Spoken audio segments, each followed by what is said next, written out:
சரத்குமாரோடைய மகள் வரலட்சுமிக்கும் மும்பையை சேர்ந்த தொழிலதிபரான நிக்கோலை சச்தேவுக்கும் திருமணமாக போற விஷயம் நம்ம எல்லாருக்குமே தெரியும். சமீபத்துல தான் அவங்களுடைய வெட்டிங் ரிசப்ஷன் நடந்து முடிஞ்சது. இந்த வெட்டிங் ரிசப்ஷன் சென்னையில் உள்ள லீலா பேலஸ்ல ரொம்ப கிராண்டா நடந்துச்சு. பல திரைப்பிரபலங்கள், அரசியல் பிரமுகர்கள்னு நிறைய பேர் நேர்ல வந்து வாழ்த்தி இருந்தாங்க. குறிப்பா முதலமைச்சர் ஸ்டாலின், ஓபிஎஸ், அண்ணாமலை, பாலையா, ரவிதேஜா, கிச்சா சுதீப், சுரேஷ் கோபி, ஜாக்கி ஷ்ரோஃப், அட்லின்னு இப்படி கோலிவுட், டோலிவுட், மாலிவுட், பாலிவுட்னு எல்லா இண்டஸ்ட்ரியில இருந்தும் பலரும் வந்திருந்தாங்க. ரஜினி சார் கூலி படத்தோட ஷூட்டிங் போறதுனால சங்கீத் ஃபங்க்ஷனுக்கு வந்து மணமக்களை வாழ்த்தி இருந்தாரு. இந்த சங்கீத் ஃபங்க்ஷன்ல வரலட்சுமி, நிக்கோலை, அதுக்கப்புறம் சரத்குமார் அண்ட் ராதிகா, வரலட்சுமியோட தம்பி ராகுல்னு எல்லாருமே பயங்கரமா டான்ஸ் ஆடி இந்த ப்ரீ வெட்டிங்கை பயங்கரமா செலிப்ரேட் பண்ணியிருந்தாங்க. வெட்டிங் ரிசப்ஷன் முடிஞ்ச நிலையில இவங்க கல்யாணம் எப்போ அப்படின்னு பலருமே வெயிட் பண்ணிட்டு இருந்தாங்க.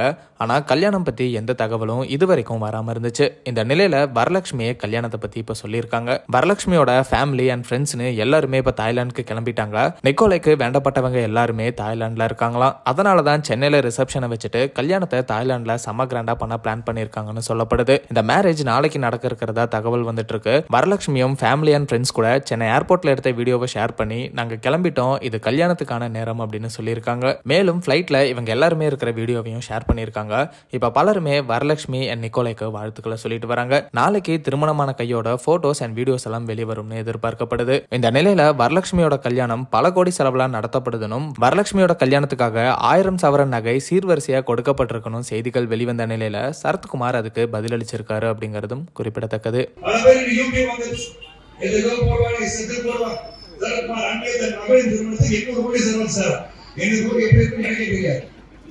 தவறான செய்திகளை பதிவு செய்து கொண்டிருப்பது, தவறான செய்திகளை தவறாக உங்களிடம்